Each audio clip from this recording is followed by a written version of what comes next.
사도행전 12장 13절부터 25절을 봉독하겠습니다. 사도행전 12장 13절부터 25절 같이 봉독하시겠습니다. 사도행전 12장 13절부터 25절 말씀입니다. 한 절씩 저와 여러분께서 봉독하신 후에 말씀을 선포하겠습니다. 베드로가 대문을 두드린데 로데라 하는 여자아이가 영접하러 나왔다가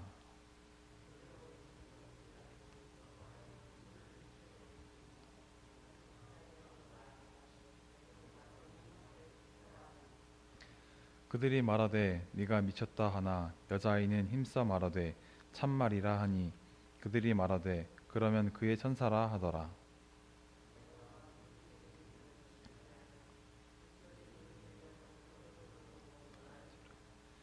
베드로가 그들에게 손짓하여 조용하게 하고 주께서 자기를 이끌어 옥에서 나오게 하던 일을 말하고 또 야고보와 형제들에게 이 말을 전하라 하고 떠나 다른 곳으로 가니라.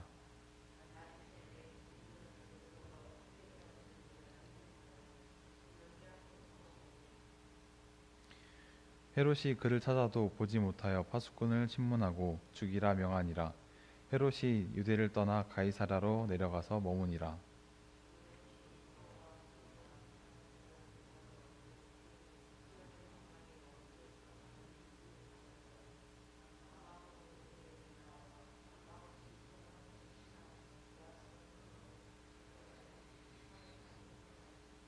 헤롯이 나를 택하여 왕복을 입고 단상에 앉아 백성에게 연설하니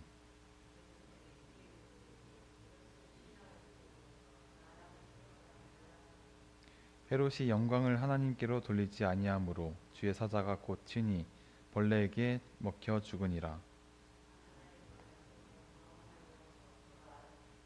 다 같이 봉독하겠습니다. 바나바와 사울이 부조하는 일을 마치고 마가라 하는 요한을 데리고 예루살렘으로서 돌아오니라. 아멘.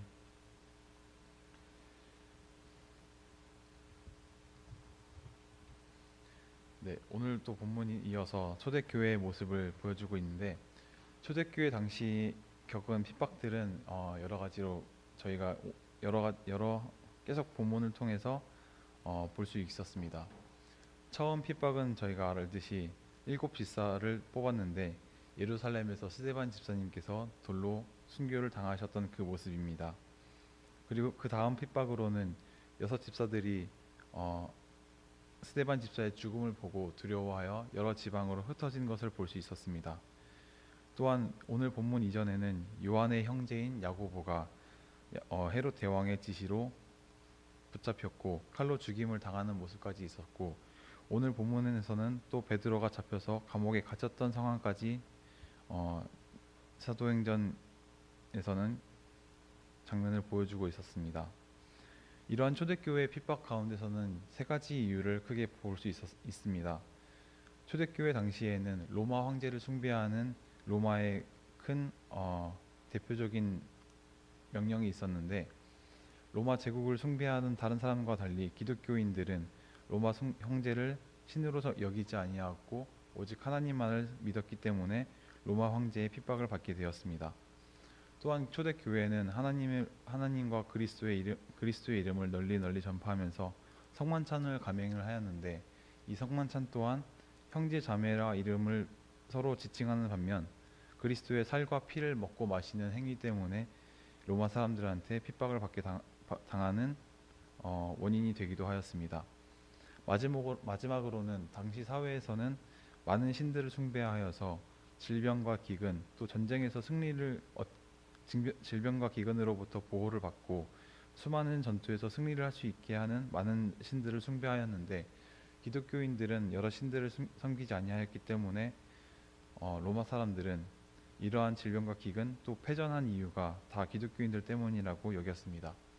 그렇기 때문에 초대교회 사람들은 하나님을 믿었던 신념 때문에 죽임을 당하였고 핍박을 당하게 된 것입니다.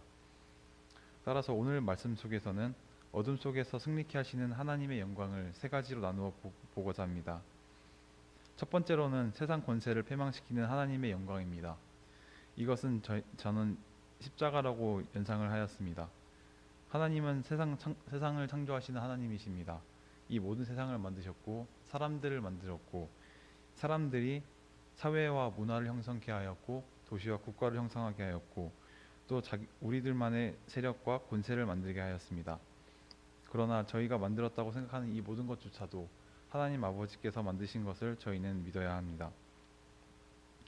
그 다음으로 따라오는 것은 그리스도의 십자가에서 죽으심과 부활인데, 이 십자가와 죽음과 부활에서 나타나시는 하나님의 영광이 이 세상의 권세를 패망시키게 하는 하나님의 영광이라고 볼 수 있겠습니다.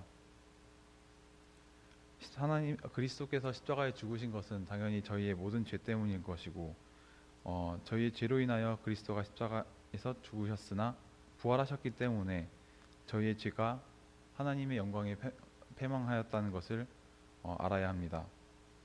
저희는 자기 십자가를 지면서 하나님의 말씀을 순종케 하는 그 십자가의 능력을 믿어야 하고, 오늘도 이 말씀을 따라 순종하는 삶을 살아야 할 것입니다. 두 번째로 죽음에서 구원에 이르는 하나님의 영광입니다. 이것은 하나님의 생명된 말씀을 말하는 것인데, 요한복음 6장 32절에서 33절에서는 예수께서 이르시되 내가 진실로 진실로 너희에게 이르노니 모세가 너희에게 하늘로부터 떡을 준 것이 아니라 내 아버지께서 너희에게 하늘로부터 참떡을 주시나니 하나님의 떡은 하늘에서 내려 세상에 생명을 주는 것이라 라고 말씀하고 있습니다. 하나님의 말씀은 그저 문자적인 책으로서의 말씀이 아니라 오늘날 저희에게 생명의 떡이 되는 말씀이기도 하는 것입니다. 또 요한복음 4장 13절 14절 말씀을 보면은 예수께서 대답하여 이르시되 이 물을 마시는 자마다 다시 목마르려니와 내가 주는 말을 마시는 자는 영원히 목마르지 아니하리니 내가 주는 물은 그 속에서 영원하도록 솟아나는 샘물이 되리라 라고 말씀하시고 있습니다. 하나님의 말씀은 생명의 떡인 것과 동시에 저희 안에서 마르지 않는 샘물이라고 또 말씀하고 있습니다. 요한복음 1장을 또 보시면은 하나님의 말씀에 대해 더욱더 구체적으로 말씀하고 있습니다. 요한복음 1장 인트로의 초반부에는 태초에 말씀이 계셨는데 이 말씀이 곧 하나님이시고 하나님께서 이 말씀과 함께 하셨는데 이 말씀 안에는 생명의 빛이 있다고 말씀하고 있습니다. 이 생명의 빛은 곧 사람들의 빛인데 이 빛은 사람들의 어두운 것을 밝힌다고 말씀하고 있습니다. 요한복음 1장에서 말씀하고 있는 빛과 어두움은 크게 생명과 죽음으로 볼 수 있을 것입니다. 죽음은 곧 오늘 본문 12장 20절에서 등장하는 두로와 시돈 사람들의 모습을 보고 알 수 있을 것입니다.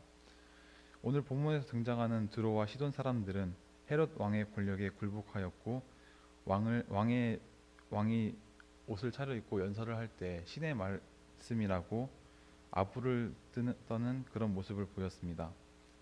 이러한 모습을 죽음과 연상케 되는 것 같습니다. 저희가 세상을 살아가는 동안에도 여러 가지 많은 압박과 권력이 있을 수 있습니다. 교회를 다니면서도 코로나 가운데서도 모임을 하지 말라는 그런 압박을 많이 받기도 하였으나, 그러나 저희가 끊임없이 예배를 드리고 이 앞에 나온 것은 세상의 권력에 무릅쓰고 싸워 나간다는 의지이기보다는 오히려 하나님 아버지의 말씀을 순종하는 삶으로서 그러한 하나님의 영광을 잘 알고 있기 때문에 예배를 사모하는 마음을 가지지 않았나 생각해 봅니다.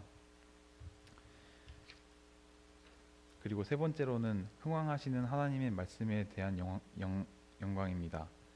흥왕이라는 단어를 잘 몰라서 찾아봤는데 사전적인 의미로는 번창하고 세력이 매우 왕성하다라는 의미를 가지고 있습니다.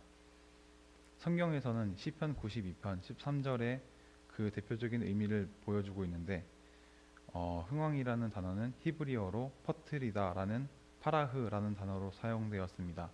이 파라흐라는 단어는 싹이 트거나 꽃이 피는 모습을 연상케 하는 단어라고 합니다. 즉 저희가 하나님의 말씀을 흥왕하게 한다는 것은 꽃이 피는 것을 연상케 하듯이 저희가 열매를 맺고 씨앗을 심는 생명을 전달하는 그런 모습을 연상케 한다는 것입니다.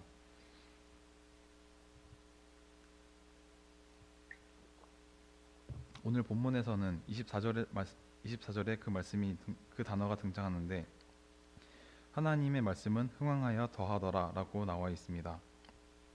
이는 저희가 저희 노력과 능력대로 하나님의 말씀을 전파한 것과 동시에 하나님 스스로가 그의 영광에 따라 말씀이 흥왕하게 된다는 것을 볼 수 있습니다.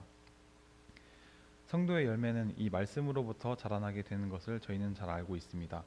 이 열매는 생명에 이르는 열매라고 또한 저희는 알고 있습니다. 저희가 말씀을 통하여 이 성도의 열매를 갖게 되었을 때 열매는 죽음에 이르는 권세를 굴복시키지 않고 저희의 생명을 보존시켜주는 역할을 하게 됩니다. 또 삶의 전 영역에서 죽어가는 영혼들을 살아나게 하고 나무의 가지가 무성하게 자라게 하듯이 성도의 여러 삶의 분야에서 더욱더 힘있고 강성하게 나아가게 만듭니다. 마지막으로 성도의 말씀으로 무성한 가지와 생명의 성도가 말씀으로 무성한 가지와 생명을 얻게 된다면은 그 무성한 가지와 생명의 열매를 말미암아 세상 모든 사람들이 죽어가는 영혼들이 저희의 열매를 먹고 저희의 그늘 아래에 숨쉬게 되면서 하나님 아버지의 모습을 보게 됩니다. 이러한 성도의 열매를 가진 대표적인 인물들을 좀 보겠습니다.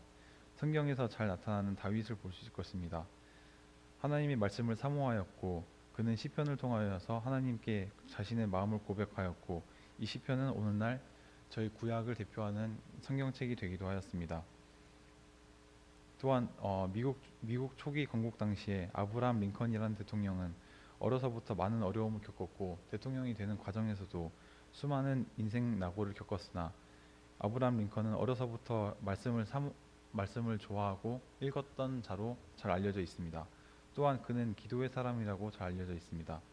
그는 끝내 말씀으로 인내하는 법을 배웠고 세상의 이치와 세상의 순리를 잘 알았기 때문에 미국의 초대 대통령으로 거듭나게 되었습니다. 또한 18세기에 영국의 산업혁명이 일어난 당시에 윌버포스라는 정치가가 있었습니다. 이 윌버포스라는 정치가 또한 큰 야망을 갖고 있었는데 그의 야망은 흑인 노예들을 해방하는 것이었고 또한 종에 대한 정책을 새로 펼쳐 종을 부리는 행위를 멈추는 대표적인 선구자로서 영국의 유명한 정치가로 알려져 있습니다. 이 사람 또한 어려서부터 말씀을 잘 익히 알았고 말씀에 대한 지식이 풍부하였기 때문에 하나님의 나라를 향한 꿈을 꾼 자로서 대표적인 인물로 오늘 준비를 하였습니다. 결론을 맺겠습니다. 오늘 본문에서는 하나님의 영광 세 가지를 좀 보았습니다. 세상 권세에서 이기는 하나님의 영광과 죽음에서 구원에 이르게 하는 하나님의 영광, 그리고 흥왕케 하시는 하나님의 영광을 보았습니다. 죽어가는 영혼과 악한 권세를 이기는 하나님의 거룩한 자녀가 저희는 되어야겠습니다. 저희가 비록 살면서 많은 어려움과 세상의 각자의 인생의 자리에서 또 직장의 자리에서 따라야 할 것들이 무수히 많으나 그러나 저희의 근본된 정체성을 잃지 말아야 할 것입니다. 하나님께서 저희를 세상으로부터 부르셨으므로 저희는 하나님의 자녀이자 하나님의 백성이 되었지만 반대로 또 그리스도께서 저희를 참된 제자로서 세상으로 보내셨습니다. 이러한 두 가지 정체성을 잃지 않고 하나님의 말씀에 근거하는 자들이 되기를 저희는 축복합니다.